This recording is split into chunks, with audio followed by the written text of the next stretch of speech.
Okay, I don't know if it's working here or not. It seems to be. So let me now set up the chats. I'm going to show you how Jesus defines the word gospel, and that way you will not be fooled anymore uh, by the secular world teaching you wrong meanings for wrong words. Let me get the chat. Is this okay? It's up and running on Twitch. Good. Okay. Got that chat open. Now, hold on. One more.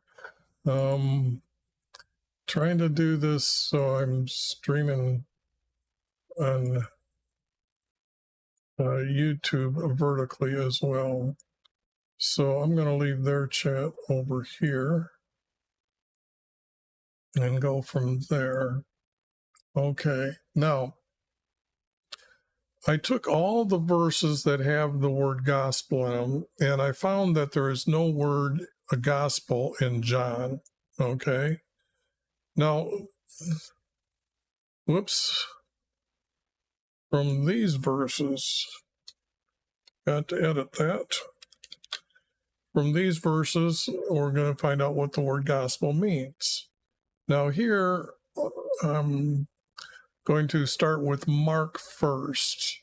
In the beginning, this is Mark 1:1. In the beginning, the gospel of Jesus Christ, the Son of God. Now, they're using the word Christ as like his last name. Christ is actually a title for Jesus, what he did for the people, for all of us on earth today. I will teach that Jesus actually says that there is no Trinity.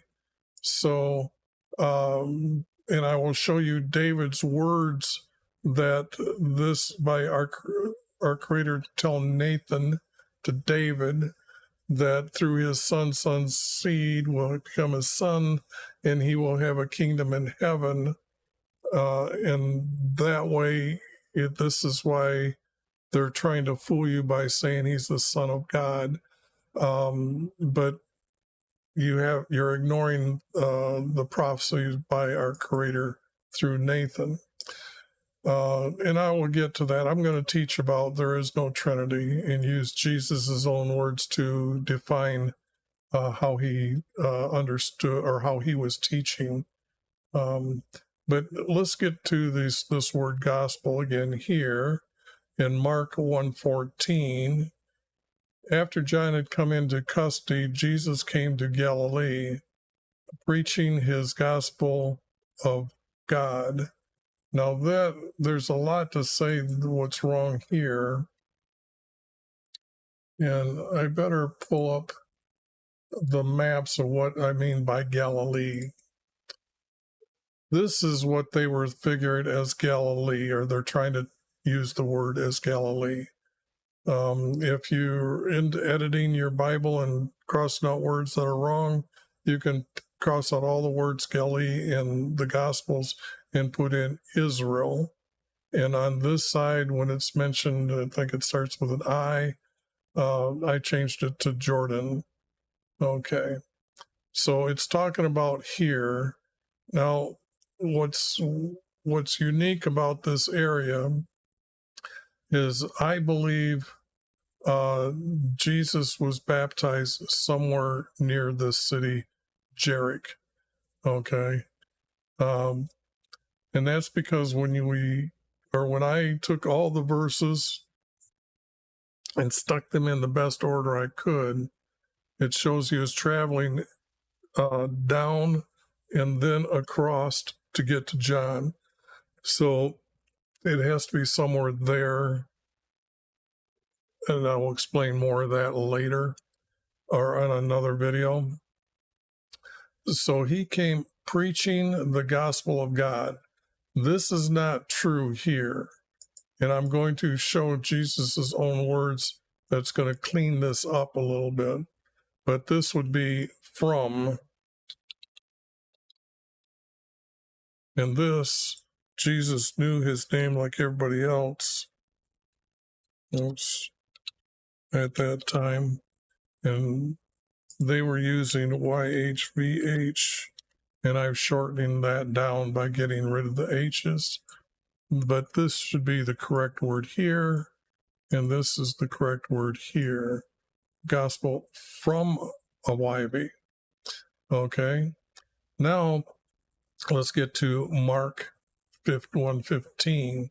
The time is fulfilled, and my kingdom from our Father is at hand. Repent and believe in whose gospel?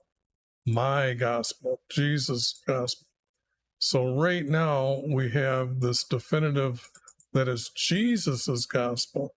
Okay, it's not the gospel of Matthew, gospel of Mark, gospel of Luke, or any of the other names there. Might have missed a couple there. But this is not really stated truthfully up here. The time has come. Okay, the time has come, not fulfilled. See how easy it is to really scratch out words that are really untruthful and to come up with true words here. It didn't take me long. And that is that Jesus is here.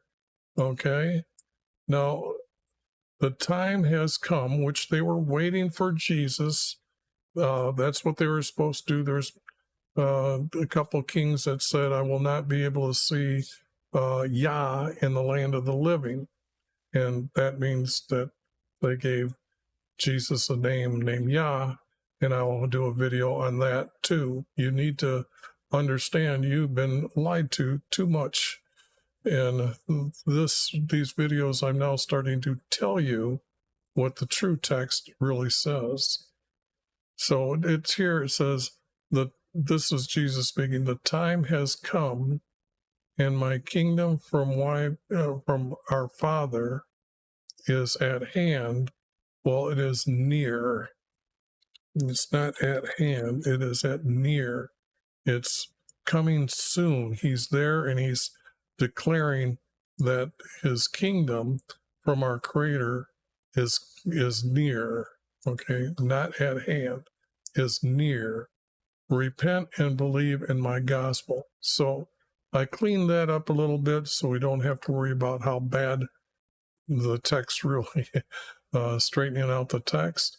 And now Jesus says, now if it's his gospel, it means Jesus is teaching his kingdom from our Father, okay? And it is near. Now, the gospel must first be preached to all nations. Now, what is this gospel that has to be preached? Well, we can rely on these words. We're talking about Jesus. In other words, I must first be preached to all nations. Nations is a word that I use for Israel, the nation Israel, where it's made up of many tribes to become a nation, where others at that time were kingdoms. Example, Egypt was a kingdom. They didn't divide it all up into different areas. Now, I know if you read Daniel, you'll find that Babylon had different provinces. But when you see how large provinces are, or we just see how large the nation or the kingdom Babylon became, this was like gulping up many large areas, and he's made them into provinces to rule, to subdivide it. But that's still a kingdom. It's not like made up of like what you see today. The United States has many states to become a nation. But here, this word here has to be changed to be kingdom or kingdoms. So now Jesus is talking about the future, and it's all about the different kingdoms on earth. Today we might call them all nations, but at this time I want to make sure that the text is reflecting the words that they would have knew about in their time. Everybody was a kingdom to them, except for them, they were a nation. And these words would have had to been wrote by the people at that time. Okay, so I'm putting their words in here. So now we've got this gospel is saying that it's my gospel. So what is my gospel got to be preached? Well, if we sit here and say Jesus must be first preached to all the kingdoms, and why is that needed? Well, that's because he is allowing everyone from all kingdoms to enter into heaven. Truly I say to you, wherever the gospel is preached in the whole world, well, putting on too many words, in the world, that also which is this woman, well, when you read something like this, it's hard enough to understand in your head what it says. But you could see that if I could get this and just cross this out and say, this woman has done what this woman has done, not which, whoops, what this woman. So here, this needs to be corrected. And that word what is describing what this woman did. That's at this time, this story is reflecting that when he's he's already in Jerusalem. He has gone out to somebody's house that has servants, and a multitude of people are there to be served. And this woman comes in and she's pouring perfume on him. Okay. So this is what this text is saying here. Okay. But actually, I can say that's not really important, but it gives us an idea what the story is about. So here we have what gospel, wherever the gospel is preached in the whole world.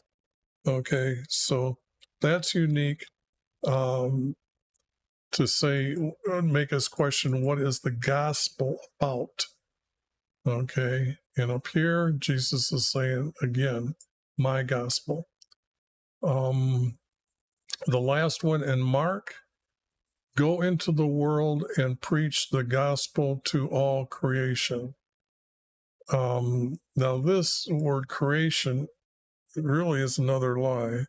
Jesus, we just got done hearing up here, to all nation or all kingdoms. So if I put kingdoms here,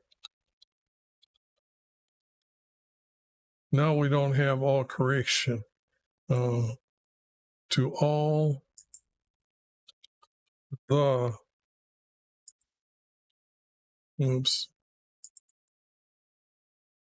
to make you be able to see that.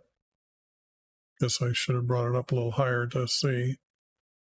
Preach the gospel to all the nation or all the kingdoms.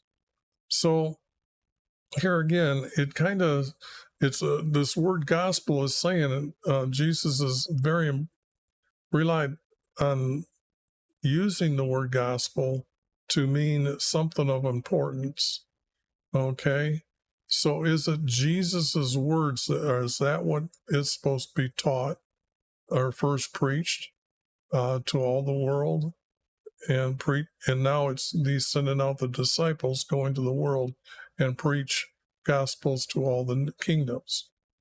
So here Jesus is relying on that it's his gospel that they're going to be teaching.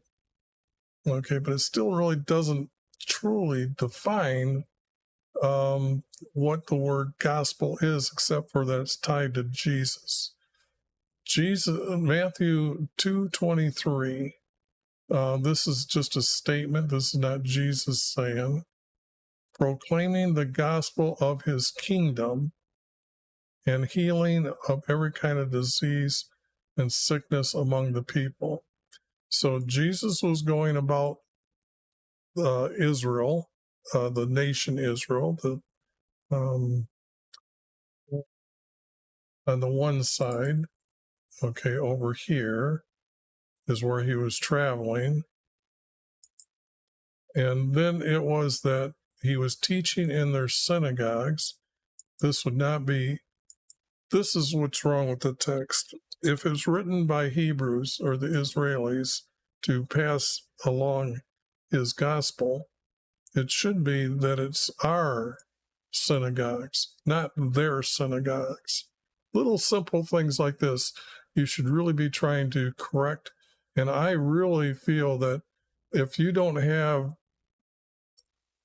the New American Standard Bible copied to the computer and worked on, and why I'm saying that is because only in NSAB Psalms 48 verse 2 defines where heaven is located, and that's in my description on the YouTube side.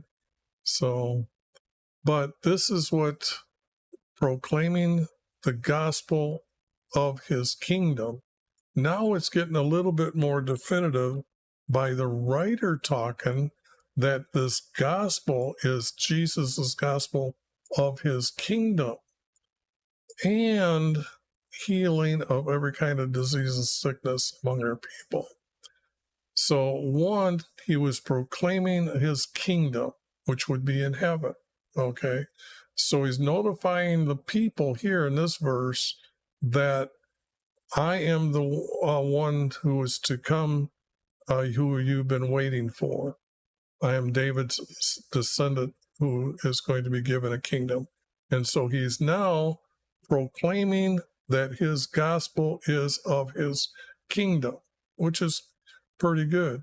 Now here, this is pretty much a repeat of the same thing being said a little bit later. So I won't go over that.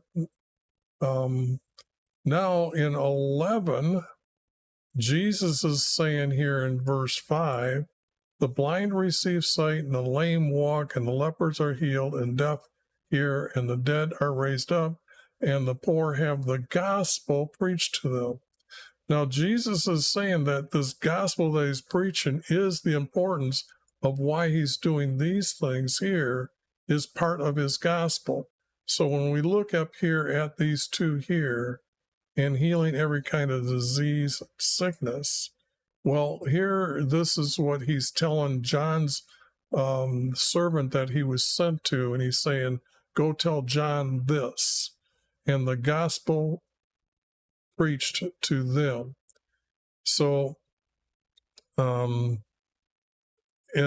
since they are poor and they are by language, they would be speaking in Hebrew, and Jesus was teaching them in Hebrew for the poor to understand. And he was speaking in Hebrew so they understood what he was doing. He just didn't intermediately speak whatever kind of language they say he speaks, but he didn't speak that language. He was speaking to the poor, and otherwise they would all have to be by language. And we know that's not true. It doesn't make sense. So he was speaking in Hebrew about the gospel preached to them. And right now we've got, and this gospel is of my kingdom. Now this is Jesus's words in Matthew 24:14. Gospel is of his kingdom. Okay. So Jesus just told us what the gospel is. It's about his kingdom. Okay. That's very important here. But all these verses that I've done, we only could speculate at it. But here, Jesus comes out and teaches us now that the gospel is of my kingdom. But it's not this gospel. That word is wrong. We learned it was my gospel. Okay, we learned that earlier. So let's correct that. And it says, and my gospel is of my kingdom. And it should be, my gospel is about me and my kingdom. and it shall be preached to the whole world. So this is Jesus's prophecy at that time, and we know that this prophecy has been filled by Jesus. And again, wherever this gospel is preached in the world, and then again, it talks about this woman again repeating the same thing up here in Mark here. Okay. So this was in Matthew. But Matthew, we've got now my kingdom, my gospel is of my kingdom. So now that is huge, because that, I believe, finally defines the word gospel is to be talking about Jesus's kingdom to the rest of the world and how to enter into heaven. Now let's get to Luke. Okay. Luke again, here in 3:18, preached the gospel, many others. Now, see, here's something really oversalted. The Hebrew language, when we look at Strong's Concordance and figure out how many words that they have, the vocabulary seems like they only had like a 30,000 word vocabulary. Example, they didn't have the number 15 or 16. They would say 10 and 6 to mean 16. So their language was still simple. So the word like this, we know that this would not ever have been in the text. This is something that they're putting in today to use to really distort the truth. And so it's in many others. Also, he preached. This would be in many different ways. He preached the gospel of the kingdom. And now, if I put down the word ways, okay, let me do this for the secular world and hit review and hit Theris. And Theris shows, I don't think you're going to see that on the, you aren't seeing that. Let me read it. On the Theris, it says it appeals, urging, encouragements, calls, incitements, advices, counsels. Okay, let me use the word counsels or encouragements, because we know that Jesus spake in parables about his kingdom. In example, the eye of the needle, this camel can go through the eye of the needle. This is Jesus teaching this, that it is by his authority you're going to enter into heaven, because the eye of the needle represents the yes, yes, and the point of the needle means no, no. So whoever our Creator or Jesus wants to enter into heaven, he is the one to allow you into heaven. But this is just one of the different ways that we can truly say this word should have been simpler than this word. But he also preached the gospel, or his gospel. See, they got it wrong again. Preached his gospel. Get rid of this. This is the word that's needed. His gospel. We already know Jesus said it's my gospel. Okay, Luke 14:18. Now the Spirit of the Lord was upon me, because he anointed me to preach no, it's not that, to preach, and we can correct this word by saying my. So this is right. Now, he has sent me to proclaim the release of captives. All this I could get into by saying that those that have been deceived, like many are deceiving here, once you learn about Jesus, you turn to Jesus to enter into heaven. So you're trying to be obedient like Jesus was at the time he was teaching people on earth to be obedient to our Creator, and I will let you into heaven. So, but this verse right here, and the Spirit of the Lord is upon me because he has anointed me. Okay. So when did this happen? And I'm going to tell you that this is what happened when John the Baptist baptized Jesus.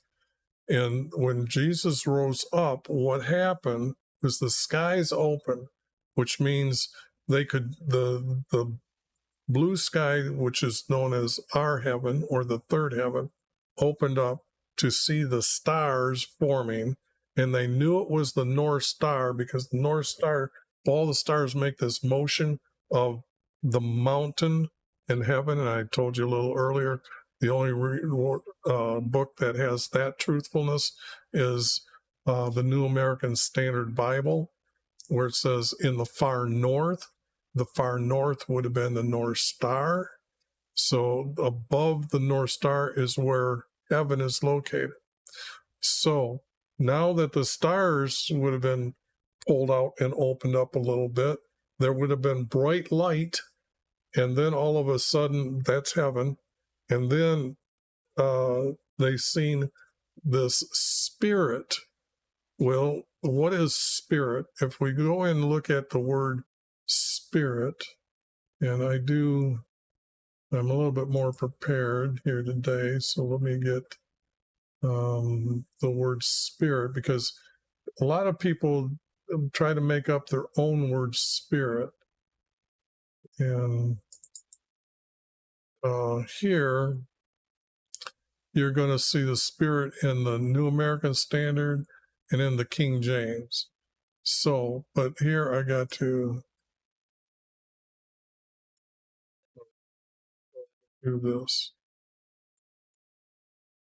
I don't know if they can see. Yeah, I want them to see this online here. Okay, now in the New American Standard Concordance 1977, these are all the words that the word spirit was used for and how many times. Like the word anger, like the word air, like the word cool.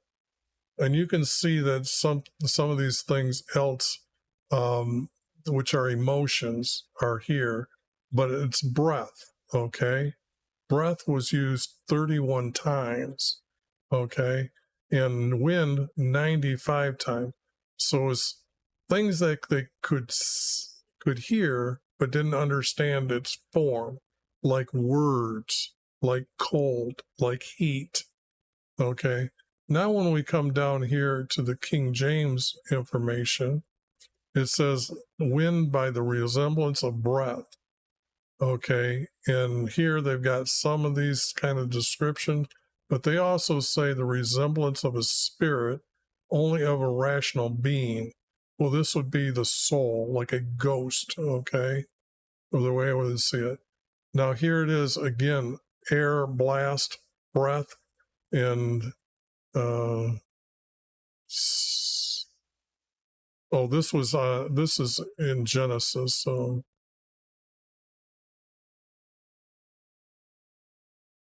okay, but you can see this breath. Now, in like when I'm saying breath, we also know that when we speak and our breath is in a colder air, it becomes like a fog. So that's pretty much this foggy spirit coming down, and it descended like a dove. Some of the Bibles don't have the word. It's saying it is a dove that came down, but it's not. What it is that you have to understand what a dove does.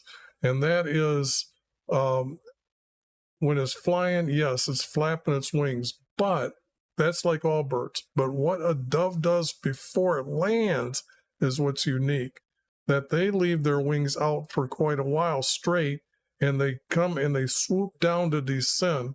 And before they get to the surface of a land, they'll go right straight up and then right straight down. So this is how it descended upon Jesus. This is what he's telling them. This was the anointment. Why is this representing the anointment coming from our Creator? What is the big word about anointment? Anointment is to fulfill every statute, law, and command by our Creator. Jesus, the priests, to serve within the courtyard and in the house for meeting with our Creator, they had to be anointed to go in. And we learned that in Moses' time when he anoints them, and that's a command by our Creator. And it's with a special oil. It's the oil that is to use to keep the lamps lit, or the 7 lamps on the lampstand lit in his meeting room with him. So the thing here is this anointment oil that also used to anoint a king. This is a statute. So Jesus fulfilled the statute because the priests were corrupt at that time. Our Creator, a spirit from the Lord, so the spirit from YHVH, okay,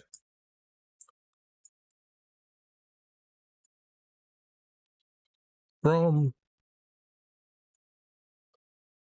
I'll do that. I should make this bold and get rid of this word. And then it's not the, it's a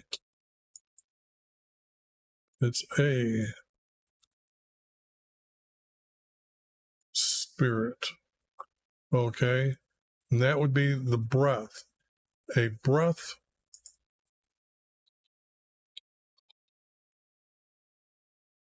from YHVH came and descended upon him. And that was how he anointed Jesus.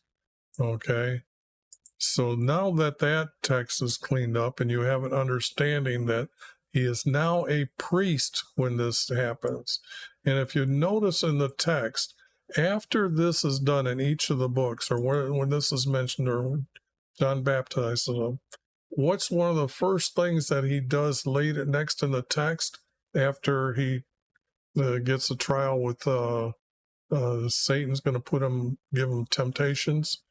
Well, he's going to go up around Galilee, the lake, and they're going to, when they're there, they're awfully crowded, and they're going to bring a paraplegic that can't get in, so they're going to put him down from a rooftop.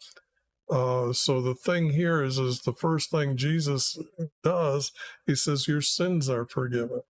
This anointment allows him to be the priest that could ask our Creator if he's anointed. Our Creator, once he tells him, you're the one that I'm going to choose to be the king in heaven, if you keep obeying my will, then this anointment gives you the right to act as a priest, and I'm giving you permission to forgive them. So Jesus takes it on himself and tells us now he has this power from our Creator to forgive people to enter into his kingdom. So now you have understanding that. But again, he's preaching the gospel to the poor. He's preaching the gospel. Well, we've got to come back up here to where my gospel is of my kingdom. All right. Luke 7:22. This is pretty much saying the same thing without the anointment. The gospel preached to them. In Luke 9:6, preaching the gospel and healing everywhere. We've done through some of those.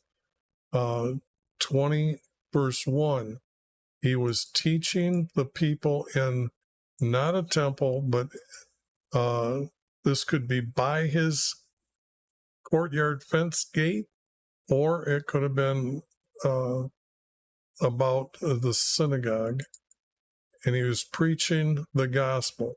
And if we really went in here and put my gospel and been truthful about this, it would be easier to understand what Jesus is talking about. Now, here's one of the most important verses, and I'm going to go through this. The laws and the prophets were proclaimed until John. Okay. Really, it's all the commands, meaning the statutes, the commandments, which is the agreement between our Creator and being obedient of those 12 commandments is how you enter into heaven. and then there's his laws, and then there's guidances. But so it's kind of like they're summing all these up by saying the laws. I like saying his commands, and the prophets were proclaiming up until John. Proclaimed what? Proclaimed of David's son becoming king, okay? Our Savior, who's going to let us enter into heaven. So up until John, they were all saying he is coming because it's in the laws, or in the commands, prophecies by our Creator. So maybe that's the better word. The prophecies.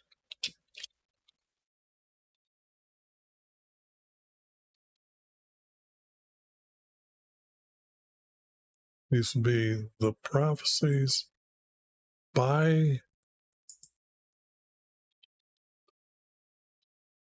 his prophets. This is to represent our Creator. So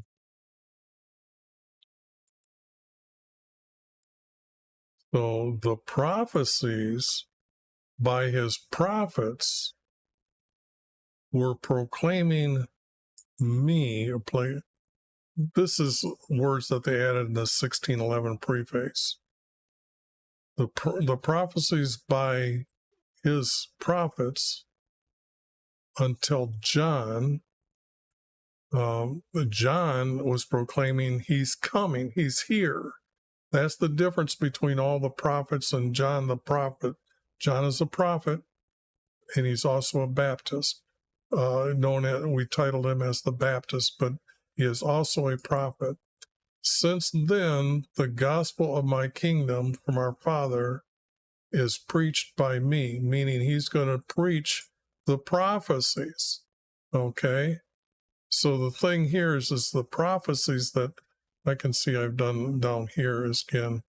That's what I was supposed to do. I got ahead of myself. This here text I'm going to now edit. Okay. So here I'm editing. YHVH's prophecies of me, and this here, were from the prophets until John. Now, John, he started teaching the other text. So you can see I got rid of this. I've added a few more words to make it seem like it was Jesus speaking our prophets or your prophets, from our prophets until John. Now my gospel of my kingdom from YHVH, our Creator. I shortened his name down for the simple fact that I'm trying to make sure everybody gets more on board how to say his name. They didn't have an O in their language. They didn't have a W in their language. So anybody trying to tell you it's Jehovah or whatever, I can't think of with the W in it. But the object is they're farther away from the Hebrew. I just got rid of the letters H, and I'm using the two letters YHVH, or if you pronounce those two letters that are in the Hebrew language, Yahweh, then you understand why they're trying to make all these other names up from them, Yahweh. So will be taught, not preached. They're to be taught, because if you preach them, that's not really the intent of what needs to be done. It has to be taught. Okay, because you can say things about it, but people are going to start questioning. You might have talked to your friends and they didn't know about Jesus, and you didn't really preach to them. You were talking to them or taught them. Now, what's unique about this verse is, and everyone is forcing his way into it. And if his kingdom is about how to enter heaven, how is everyone forcing his way into it? So this word is wrong. So how can I clean this verse up? Everyone is to learn their way for entering into heaven. Okay. That's how I clean this verse up. And now when you see these words here, YHVH's prophecies of me were from our prophets until John. Now my gospel of my kingdom from YHVH will be taught, and everyone is to learn their way for entering into heaven. So this is Jesus's best description of what gospel is. It's all these things. Okay. He's saying all the prophecies that he talked. So when they say that there's a Trinity, Jesus is teaching here that you have to listen to the prophecies from our Creator, and it was from David's son to become king. So all those prophets, all the times that they told you, our Creator told me to tell you this, you are calling all them a liar. But that's the problem with people not being taught the true meanings of each of these words. So right now I'm trying to teach these words to make sure that there's a video out there that you can understand these words by showing you all the verses together. A lot of people don't study like this, and it is to study. The Bible program that I got is no longer in existence. So the thing here is I don't know if there's any way that there's the 1977 concordance lined up with the 1977 text, that when you click on it, here it is, how many times those words were being used. Because what I did was I copied word for word and cleaned up the text. And what has happened is that I'm able to own the copyrights to the text. And I literally could use word for word and not change the words, but put it into a different style of words to become a format. And that different style of format gave me the right to own the copyrights. And what I did was I registered the Hebrew text, because that is in a poetry-like format. So I am registered in a copy of Copyright Office in the Library of Congress as owning the copyrights to the Hebrew text showing these hidden formats. Now, everything that I've done on my computer, they are copyrighted. I just need to get some data, register all of these ways that, example, in Daniel has a 3-verse format, okay? And that 3-verse format, let's see,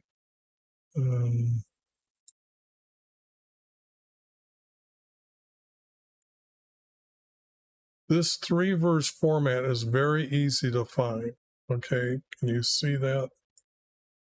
In this 3-verse format, you'll find that will appear, and this is the cleaned up. But all of Daniel is in a 3-verse format. Well, this is one way I own the copyrights to it. And you'll see that how I say that this is a statement, and then these two become a verse to become a statement. So I went like this and said, okay, did that like that. So that's another format. So nobody can steal the text from me. Now that's another format. Then I went and combined them as a long sentence. And then, as you notice, these are a small paragraph. And then these are large paragraphs. So I left them divided. Then I grouped them together in many different ways. I think it comes down to like 5 different formats that I put it in. I couldn't figure out, maybe it's more, but that's what I've done so nobody can copy the copyrights. But they're very easy to find, and you can do these yourself in Daniel. All you have to do is find the smallest verse and then another verse and another verse. And a lot of times, well, if you're just dividing the words up and breaking the text down, you'll find that a lot of times it will break into 3 verses, because then the subject change, and then you're going to have to make a space between it. And then as you clean up more and you say, hey, I'm seeing a lot of 3 verse. Can I try to make them into 3 verses? Then you can make them into 3 verses, because you're going to say, well, this text is just double saying the words from another verse. So that's what's happened. And I will be putting that book out all together. I'm doing that right now. I finally finished all the books. And what I'm going to do is put that into one long book, and then hopefully put it in a PDF within a couple months for everybody to have as the true words from the first writer's formats. Now, what I've had to do for Jesus's text, you can see how I clean these up. I've got this all cleaned up, and then broke it different ways to make a format.